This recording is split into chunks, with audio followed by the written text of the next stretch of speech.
The train screeched to a halt under the blazing afternoon sun, the long whistle echoing across the wide Kansas plains like a cry from some restless ghost. Dust swirled in the wind as the passengers stepped down, clutching their bags, their hats, their hopes.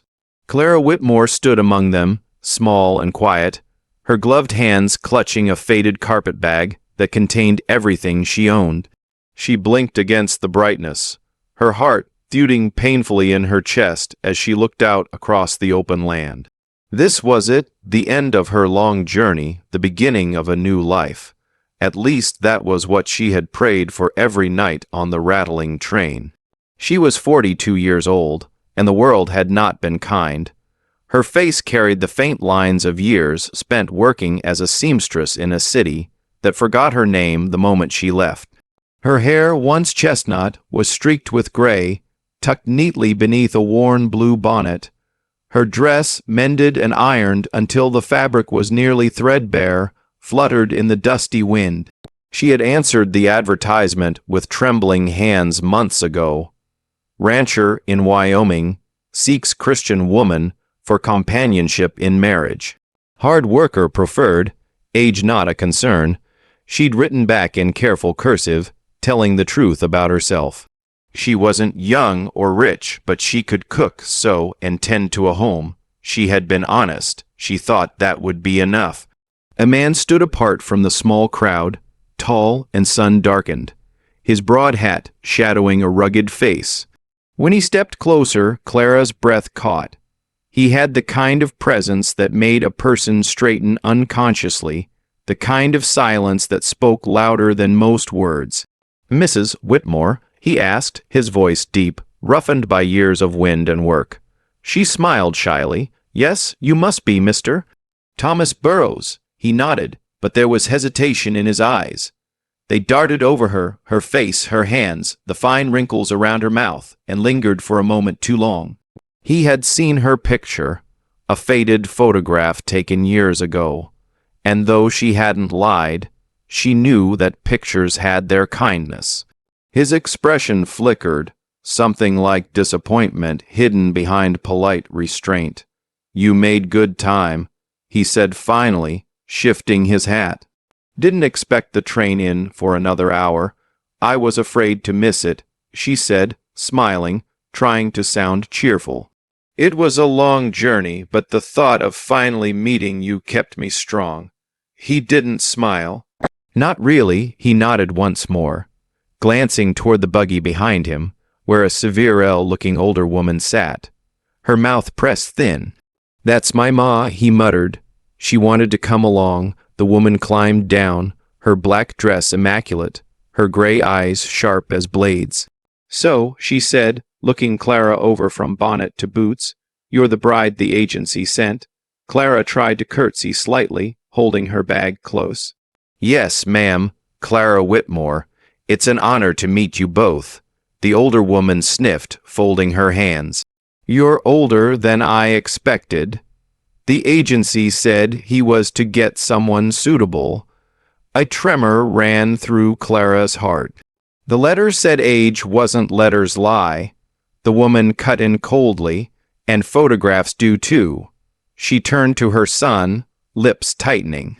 "Thomas, you can't be serious about this. Look at her. She's nearly your age." Clara stood frozen, her face pale, her pulse drumming in her ears. Mr. Burroughs shifted uncomfortably, rubbing the back of his neck. "Now, Ma, don't you, Mommy? You need a wife who can give you children, not someone past her prime." Her words fell like stones. Clara's throat tightened painfully.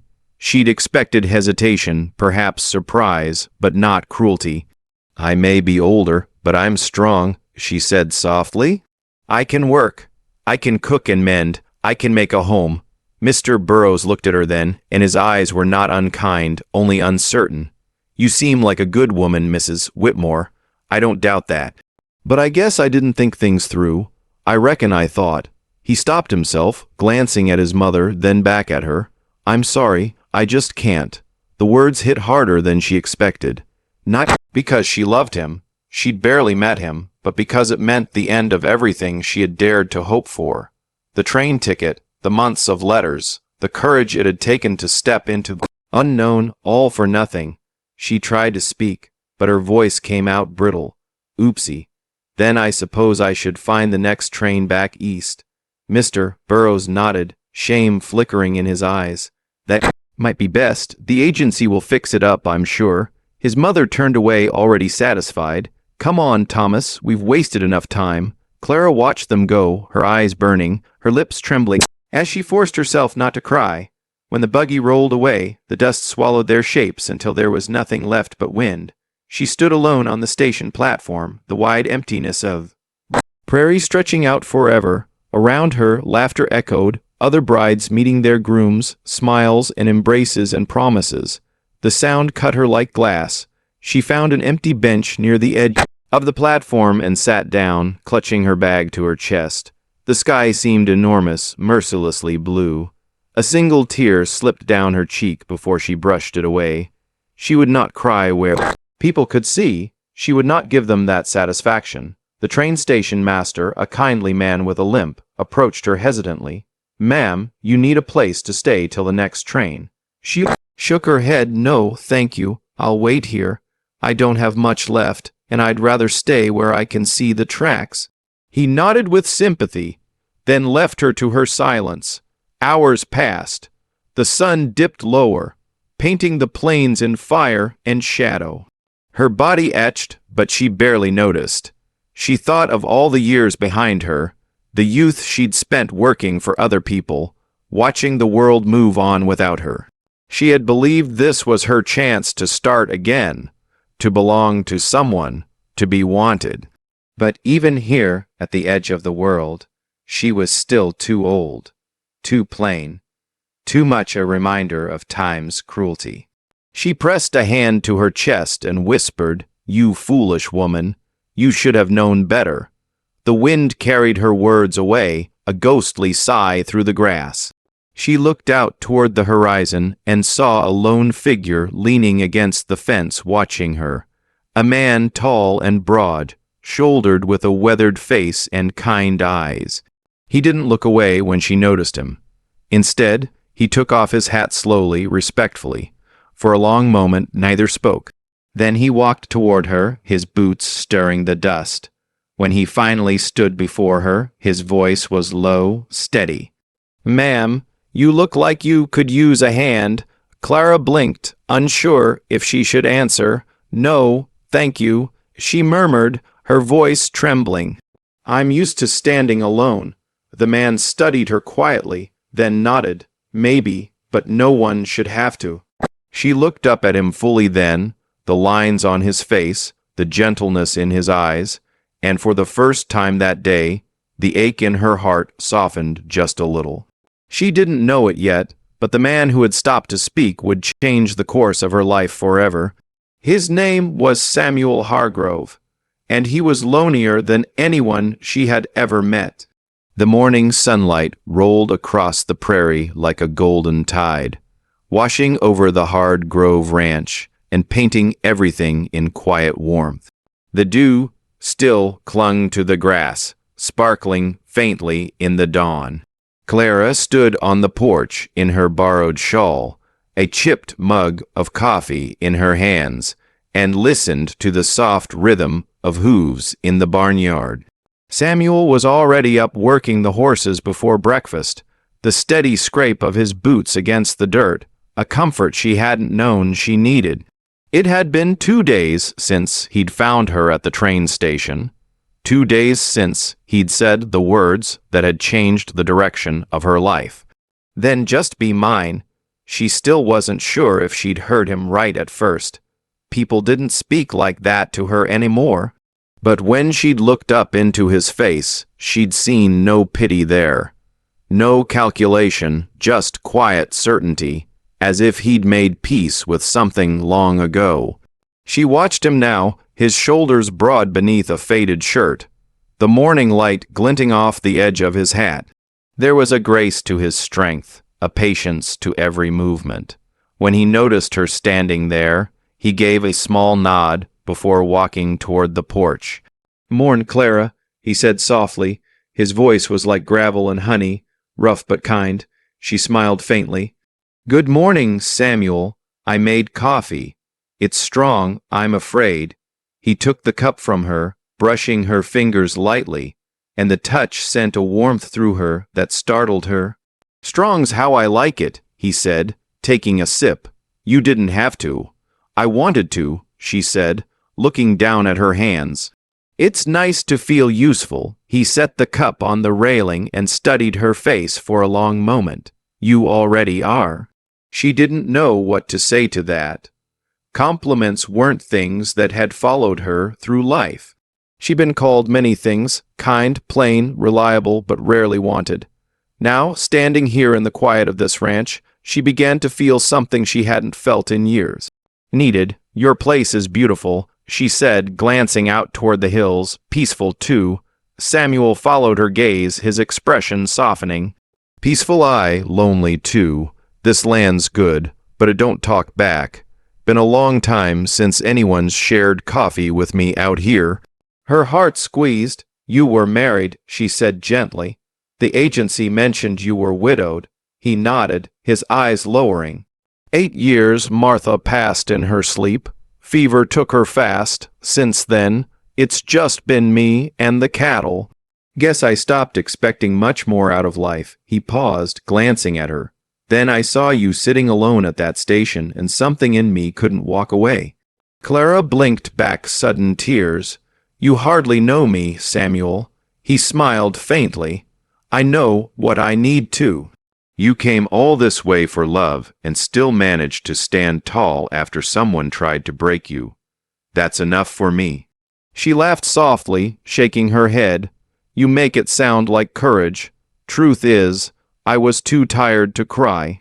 That's still courage, he said simply. The wind stirred between them, carrying the scent of hay and sage. Somewhere in the distance a hawk cried, circling the open sky. Clara looked out over the vast land stretching endlessly in every direction, and something in her chest loosened. For so long, she had lived in rooms with walls too close, in lives that felt too small. Here, the world was wide enough for her to breathe again. They ate breakfast together, fresh bread, eggs, and black coffee. The silence between them wasn't heavy. It was easy, natural, like two people who had already learned the rhythm of each other's quiet. Afterward, Samuel took her on a walk through the fields. The earth was warm beneath their boots, the smell of grass, rich and alive. I reckon it ain't fancy, he said, glancing around at the fences that leaned a little, and the barn whose paint had long since peeled. But it's home, it's honest, she replied. That's worth more than fancy. He smiled, the first full smile she'd seen from him. It made him look younger. You're something else, Clara Whitmore. She felt her face flush. Something else or something strange. Something real, he said. They stopped near the corral where the cattle grazed lazily.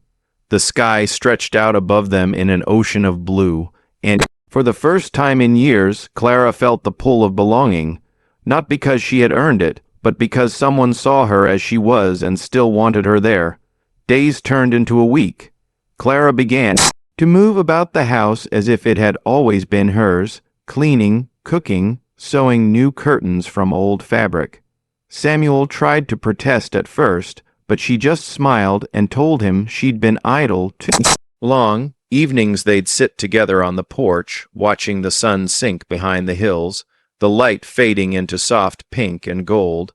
Sometimes they talked, sometimes they didn't need to.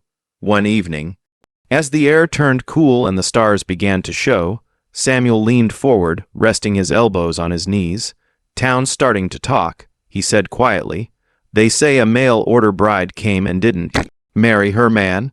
Say she's living out here now with a widower no one's seen smile in 8 years. Ciel sipped her tea slowly. People will always talk, Samuel. It's what keeps their days interesting, he chuckled. Maybe, but I don't want you feeling shamed by my name. She looked at him then, her eyes steady. Do you feel ashamed of me? His brow furrowed. No, ma'am, not a bit. Then I don't care what anyone says, she said softly. Let them talk. I've spent most of my life worrying about what people thought of me. I won't waste what's left of it doing the same. He turned to her, surprised in his eyes.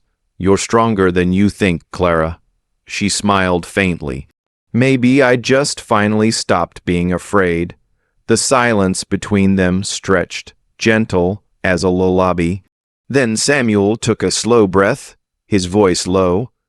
I meant what I said back there when I told you to be mine. Her hands tightened around her cup. You hardly knew me, Samuel. I know enough, he said again, his eyes searching hers. I know what it means to be alone. I know what it means to lose faith in second chances. And I know that since you stepped onto this land, I don't feel so hollow anymore. Her breath caught. You make it sound easy. He smiled sadly. Nothing worth keeping ever is.